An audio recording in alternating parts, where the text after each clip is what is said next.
Bonnie from China has sent me this air compressor to test, and I think she wants you to buy them as well, but let's see how good they are first. A bit of a typo, that's not how you spell cylinder. 1 year guarantee. Stainless steel cylinders, and there we go. Solid brass snap-on fitting to the compressor and screw-on fitting to the tyre, plus an exclusive built-in tyre deflation cylinder feature. Automatic built-in thermal cut-off, heavy-duty cord, and yeah, I think all that information is repeated on the front there. And there's some vehicles, including Hummers, it would seem. You think they sought permission to use those? Why wouldn't you bloody focus? Ah, there we go. Yeah, I'm particularly taken by the Honda Odyssey off-roader. That's quite a smart bit of kit. But maximum duty cycle time 40 minutes at 40 psi. That's quite a lot. And maximum working pressure 150 psi. Okay, but maximum amperage draw 30 amps. Well, it won't be drawing that for a 12 volt power outlet, I don't think. The most powerful portable air compressor in its class, apostrophe error, with a huge 50 litres per minute at 30 psi. Will easily pump a 10R15 off-road tyre from 15 psi to 32 psi in 1 minute, and then can continue to do so for 5 of your mates' vehicles as well. I like that informality. Before there is a chance of the thermal shutdown switch kicking in. Can be permanently mounted and hardwired if desired. Right, I think we should have a look at it, really. This is its first time out the box. It's a nice hose. Some instructions that I should probably read, and here is the device itself. Oh no, there we go. Ta-da! This is said device. Oh, I've got a carry handle, I see.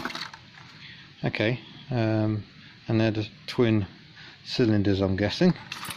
Right, so I presume I just screw that. Oh, there's the 12 volt power wire. Oh, I see, that's so I can connect it to a battery. Well, that's a useful bit of kit to have on its own. Right, let me assemble. Right, so I think I just screw that to that, and no doubt there will be a... Does that spin on its own? Oh yeah, it does. There we go.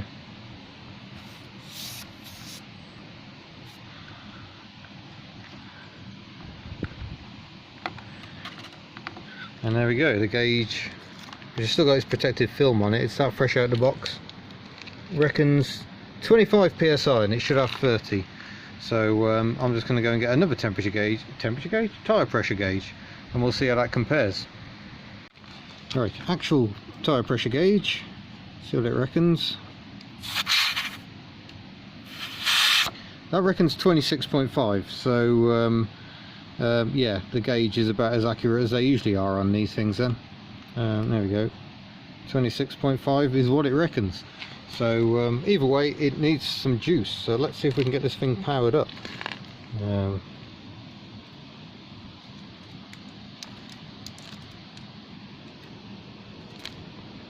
we go.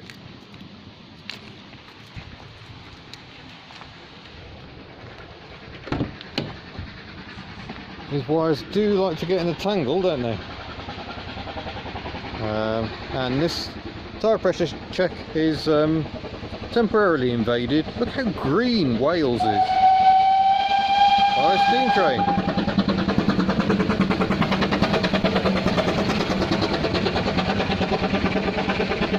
Lovely. Got my power, so I'm going to have to attach this again. These things are alright. Faff. I don't think this is the easiest way of connecting a tyre pressure to a car.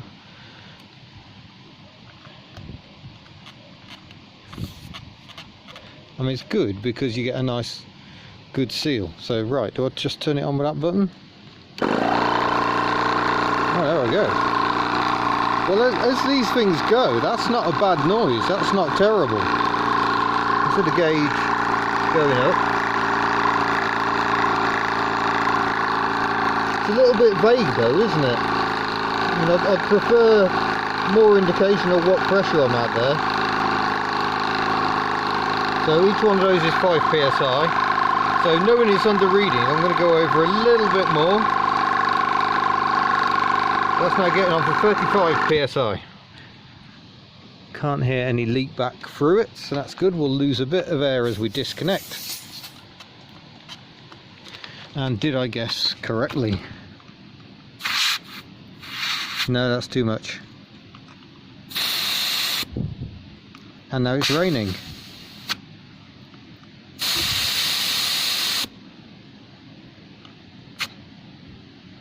.5, I'll take that. I haven't got a valve cap on there because it's missing, and it's now starting to rain, so I'm going to abort this part of the test and head back into the garage. Do like the little carry case handle, that's quite useful. Right, let's have that bit of plastic off there because that looks awful.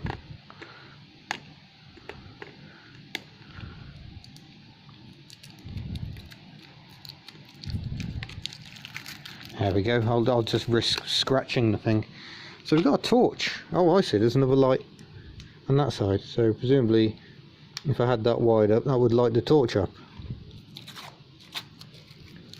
Well, we're going to have to test that. So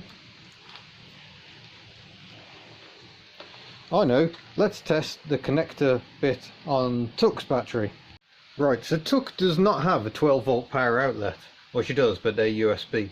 We've connected up with that device, we've got that plugged in there. So have I now got a light? I have got a light, and yeah, suitably powerful. Look useful for inspecting spark plugs on an Invercar and leaky bits of engine. So it's not overly bright, to be honest, for one that's several LEDs, but it does make a difference. There we go. So yeah, I don't know what else I can show you on that really. It seems quite powerful. I could try, what I need is a tyre, a fairly big tyre, to deflate and inflate. So let me go and find one. Right, because this is HubNut, the biggest spare wheel I've got is a 125 tyre on a 15-inch rim. It is currently at flat 0. Let me play multi-modes with my watch, because you know the old Casio F91-W has a stopwatch functionality. Let's see how long it takes. Hold on, I can't operate that and start my stopwatch at the same time. I didn't think this through.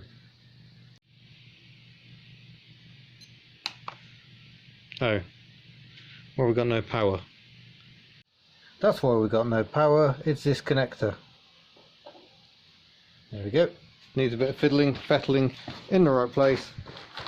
Let's see if we can make it work this time. Are we ready, clocks? No, it's not working. That connection's gone again. Right, so we found the weakness with this design. It's this bloody connector. It's hopeless.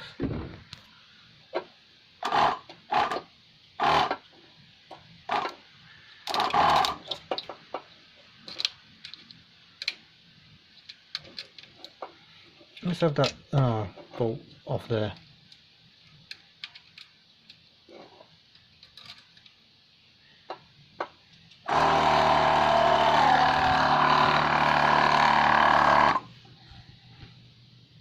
Right, I was hoping to do this in a tidy place, but as it happens, I'm still got the house in complete chaos at the moment. We're still doing an insulation project, but I don't want to keep Bonnie waiting, so see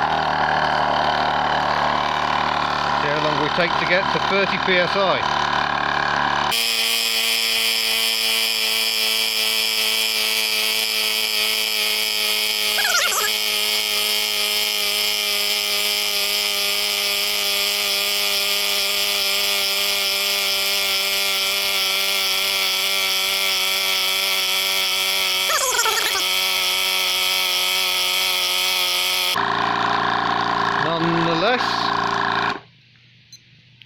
I'm going to say that has got itself up to almost 30 in 122 on a battery that's not sounding very healthy.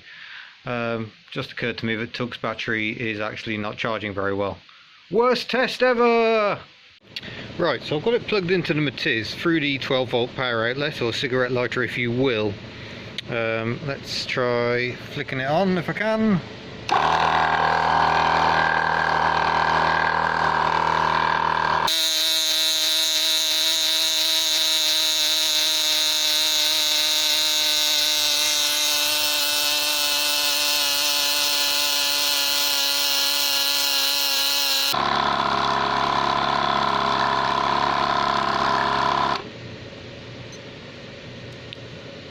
So yeah, that seems to be about 30. I'd probably go a bit more, to be honest, in a minute. Let's keep going.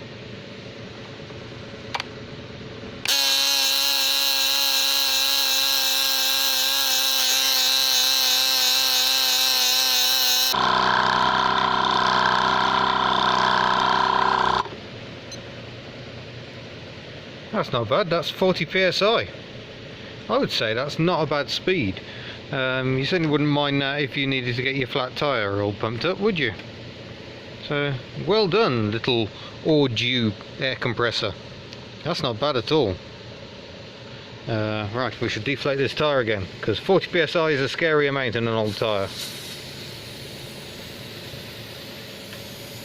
Especially as it says maximum inflation pressure, 36 psi. Oops. Something I will say is that it's not too warm. I mean, that's quite hot. You wouldn't want to put your fingers on that, so it's not that bad an idea having a protective gauge on it. But these cooling fins obviously stop anything getting too hot, so that's quite good. So there you go. I'm going to put this in the bag if it'll fit. In fact, let's have a go at putting it in the bag. Well, there you go. That's all been packed away, and that's not too heavy. You wouldn't want to carry it for all that many miles, but I've got plaster on it. I'm sorry, Bonnie, look, I've got dirt on the lovely new air compressor. But yeah, at least you don't have to carry it around in the remarkably colourful box. Right, we probably should look at the instructions, because I didn't. But having now looked at them, it seems to refer to equipment that isn't actually on this one. Make sure the nozzle lever is in the up position. There are no nozzle levers. They're all screw-on fixings, so the instructions don't even actually match.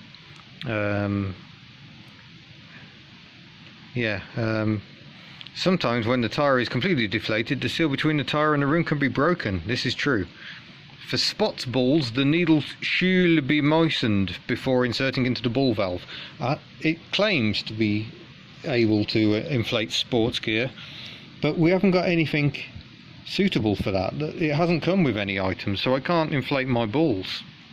Bit of a shame there. We've got a spare fuse and a spring. I have no idea what the spring's about. Maybe I should know what the spring's about. But it also occurs to me that it doesn't look anything like this. This simple and convenient snap-on air outlet. Is that what that is? That's not a snap-on. That's a screw-in, I think. I don't know. But this has got a gauge there. This one has it on the line. Robust twin compartment carry storage bag. It only has one compartment. Look, there are no hidden compartments in this bag. So yeah, the actual item does not match the box, although the basic design is clearly the same. I mean, look at the size of the handle on that. It's enormous. I think this little folding handle is a much better idea. But yeah, looking at the other side, should frequently pay attention to the tyre pressure while driving. When tyre pressure higher, the tyre grip go down, increased tyre wear, the brake less work, more easy to cause flat tyre. So yeah, you have been warned. Some lovely Chinglish on this. I shouldn't complain, my Chinese is absolutely terrible. Bursting items can cause injury. Well, yeah, there we go. The product has the characteristics of fast air inflation and large power. Can inflate car tyres in 3 to 4 minutes. Well, we've seen that's probably true. So there you go. That is the review of this rather handy little device. There will be a full link to it with a discount in the description below. I don't know how much it costs off the top of my head, but that information will be provided. Ignore the mess, plasterer has been in everywhere, but yeah, I mean, it works. I'm quite pleased with it. It does what I want it to do, and that's all you can ask, really. How long it'll last, I'll let you know. I will ensure it gets some use, especially as the Matiz has low tyres all around, it seems. So don't worry, Matiz, we're going to sort you out. So yeah, thank you very much for watching. Oh, sorry, no, point of declaration. I have been gifted this for testing purposes. I have not paid for it. They have not paid me for this review. So I'm free to say what I like. But yeah, it does the job. The English isn't brilliant in places, but it doesn't seem to stop the functionality, nor does the fact that it doesn't actually match the picture on the box. But anyway, thank you very much for watching. Don't forget to subscribe before you go, and I shall see you in another video. Farewell.